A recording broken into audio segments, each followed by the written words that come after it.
السلام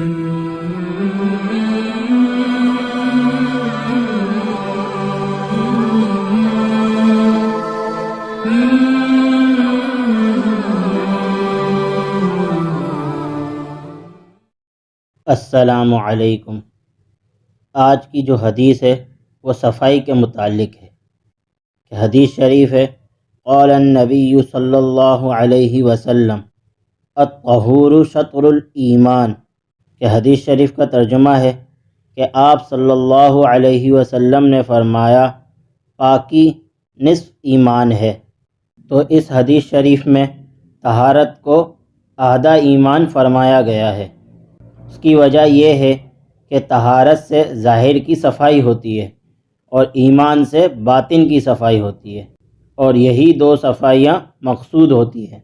انسانی فطرت ہے کہ وہ ناپاکی کو ناپسند کرتا ہے اور پاکی کی حالت کو پسند کرتا ہے۔